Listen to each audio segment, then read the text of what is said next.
How's it going, everyone? Here to talk about more First Descendant updates, as we've gotten a major update in terms of its post-launch schedule, which is obviously going to be a huge component of this game in terms of keeping players invested into the game, especially given that I do very much expect, as I've said, this game is going to have a very healthy level of interest right out the gate, but to keep players' interest sustained, they need a high quality level for its endgame content, which they have outlined, but on top of that, a steady stream of content updates to keep players coming back. So, want to talk all about that, and on top of that, do want to give you guys a heads up on the preload. So, obviously, this game is going to be dropping on July the 2nd, midnight Pacific time, 3 a.m. Eastern. Your local time may vary. They put out a map as far as exactly what time it's going to go live in every region, but the preload is live right now, about 30 gigabytes and change on PC. I believe on PlayStation, it's around the same. Go jump on that preload right now. However, it should be noted, just because you preload the game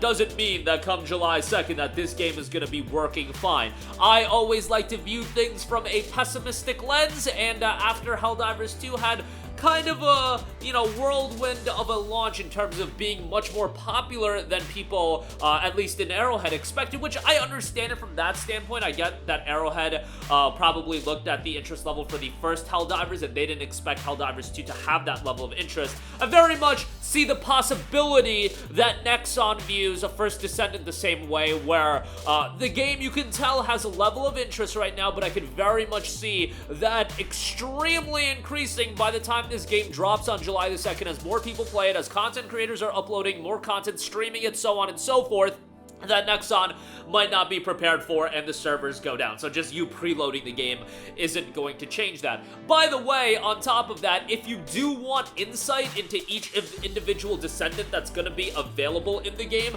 the characters section on the First Descendant website has been updated. You can view the Descendants, and you can view a variety of the Ultimate Descendants and characters and everything like that. We uploaded a video going over some of the Descendants. Going over all of them would just take us quite a bit of time, but if you do want some insight, I'll leave a link in the description box below to the First Descendants website, and you can check them out, figure out which Descendant you want to play as, and invest the majority of your time at first. But really, the synergistic elements of this game are a big component of it, utilizing the Descendants' abilities within one another in a party group. So if you are excited for this game, I would recommend you to have a group of friends to play with. Obviously, you don't need it. You can find people to play with, but at the same time, I would certainly be of the mindset that have a group to play with. You guys can communicate directly. You guys get how it works with a co-op game. Like, I don't need to completely spell it out for you, but having a group that each of you guys are trying out the different Descendants, figuring out what works in different scenarios,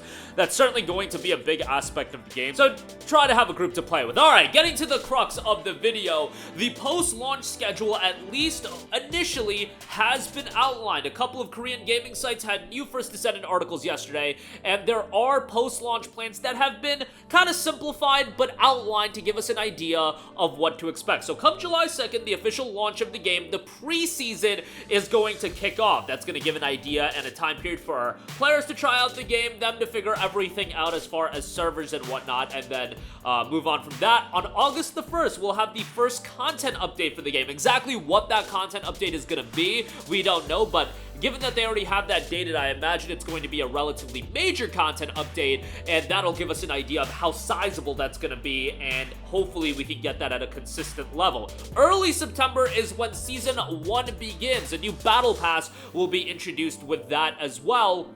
So early September, it'll be about a 2-month window of the game being in preseason, and then you're getting into Season 1, and then those seasons are going to be 3 months. You're going to have a season a quarter. Early December, Season 2 is going to kick off, and a new Battle Pass will be introduced for that. A new season every 3rd month. Now, as far as the content updates, in a season, you can expect new contents as far as Descendants, Ultimate Descendants, modules, weapons, dungeons, bosses, fields, Descendant stories, and skins. Personally, given that there has been a lot of emphasis put on the Descendants themselves, and the design, the character design of them, I think looks fantastic. They all look like they have a lot of attention to detail. I do hope there's a healthy level of depth to the Descendants' backstories and the story content that the game is going to drop anyway. I get it that I probably am in the minority and people just want to play this game for the gameplay, unlocking cool content, abilities, so on and so forth, but I would like a little bit of narrative emphasis in the game as well, because I think there's a lot of potential in that regard. They have put a lot of attention around the fact that there are 19 Descendants. You have Lepic, Ajax, Viessa,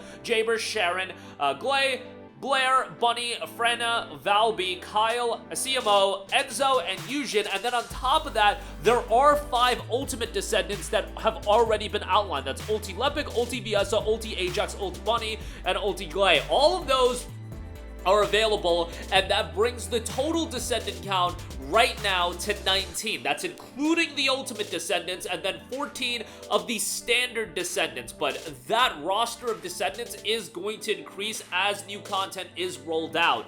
I am curious, you know, and we'll get more insight into this as we get closer to the launch of the game, and really not even closer to the launch of the game, when we get closer to the content updates and they actually outline each individual content update. I would imagine that the kickoff to a season, you're gonna have a healthy rollout of content.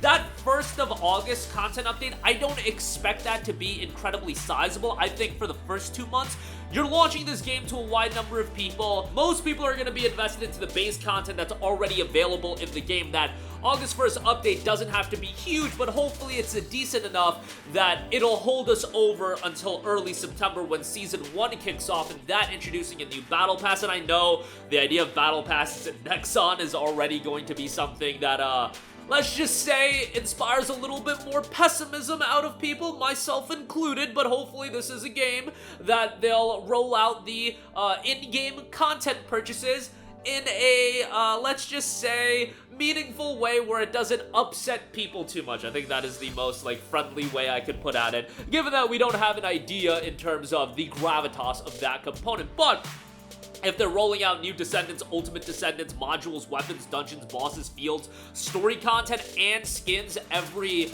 season, that's going to be a lot to sink your teeth into. And hopefully, you know, skins is the primary aspect where people are spending their money on it. As far as the base game content, you know, people can stay invested into just playing the game as a free-to-play player, or to some extent a free-to-play player. I get it that these games ultimately are here to make money, but I think on the back end, just getting player investment first is going to lead you to making more money on the back end anyway, as long as you have a healthy level of player investment and a lot of people playing the game. That's more people you could potentially monetize and get money out of. You guys probably understand how the live service model works, and Nexon especially should know how the live service model works and how to do it in the best way possible. But we'll see how it turns out. Again, Preload is live on every single platform ahead of its official release on July the 2nd, so be on the lookout for that. That's going to do it for me. Sound off with all of your thoughts in the comments section down below. Thank you for watching, and goodbye.